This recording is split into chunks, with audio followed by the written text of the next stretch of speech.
Purposely. Your life, God's purpose. Listen at onpurposely.com. You and I get to hang out with a few angels today, and as always, the Lord on the Bible for Busy People. I'm so glad you're here. I'm Erica, and I can't wait to study God's kindness to us today. We're going to see Him extend it to Abram and Sarai. They would become Abraham and Sarah. Isn't that even beautiful, how the Lord is going to change their names? Maybe as a child you sang the song in Sunday school, Father Abraham had many sons. Well, this is the story of the son that God promised to Abraham and his wife, Sarah. Join me now in Genesis chapter 17. Oh yeah, we're going back to the beginning, verse 1. When Abram was 99 years old, the Lord appeared to him and said, I am El Shaddai, God Almighty. Serve me faithfully and live a blameless life. I will make a covenant with you by which I will guarantee to give you countless descendants. At this, Abram fell face down on the ground. Then God said to him, This is my covenant with you. I will make you the father of a multitude of nations. What's more, I am changing your name. It will no longer be Abram. Instead, you will be called Abraham, for you will be the father of many nations. I will make you extremely fruitful. Your descendants will become many nations, and kings will be among them. I will confirm my covenant with you and your descendants after you from generation to generation. This is the everlasting covenant. I will always be your God and the God of your descendants after you, and I will give you the entire land of Canaan where you now live as a foreigner to you and your descendants. It will be their possession forever, and I will be their God. So many promises were given to Abraham in this moment. Now, the next thing that happens is that God will introduce the sign of the covenant, circumcision. We don't have time to get into that today. We're going to move on to verse 15 in this powerful story because it is the Bible for busy people.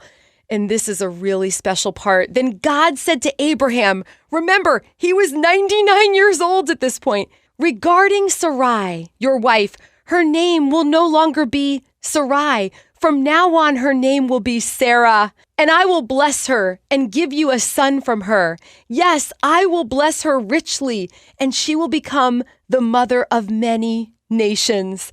Kings of nations will be among her descendants. Then Abraham bowed down to the ground, but he laughed to himself in disbelief. How can I become a father at the age of 100? He thought, and how can Sarah have a baby when she is 90 years old? I have a grandmother who's 92. I can't even imagine. So Abraham said to God, may Ishmael live under your special blessing.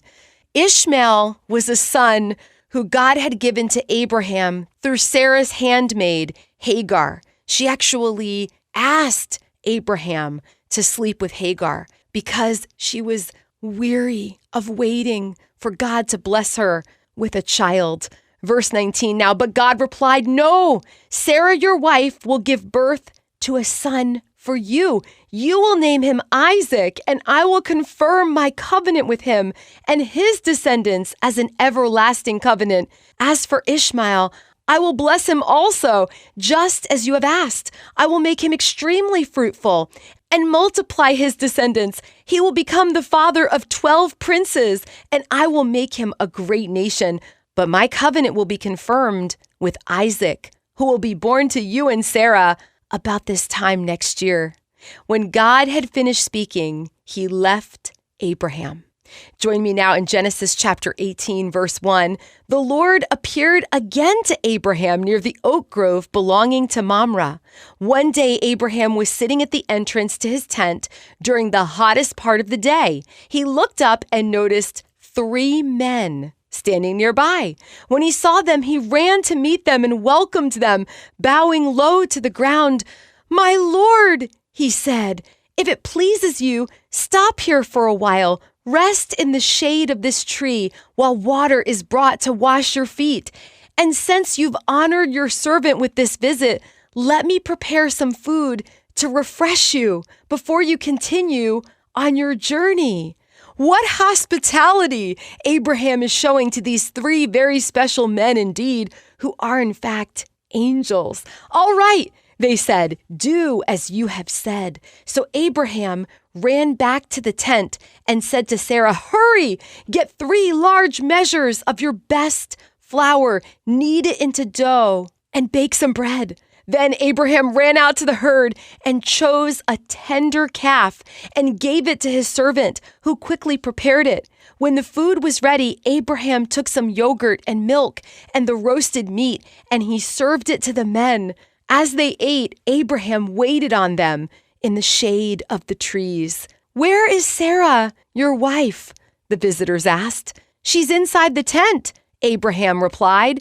Then one of them said, I will return to you about this time next year, and your wife Sarah will have a son. Sarah was listening to this conversation from the tent. Abraham and Sarah were both very old by this time, and Sarah was long past the age of having children. So she laughed silently to herself and said, how could a worn-out woman like me enjoy such pleasure, especially when my master, my husband, is also so old? Then the Lord said to Abraham, why did Sarah laugh? Why did she say, can an old woman like me have a baby? Is anything too hard for the Lord? I will return about this time next year, and Sarah will have a son. Sarah was afraid, so she denied it, saying, I didn't laugh. But the Lord said, no, you did laugh. Well, you and I know who gets the last laugh. It's the Lord, who does in fact bless Abraham and Sarah with a precious baby named Isaac.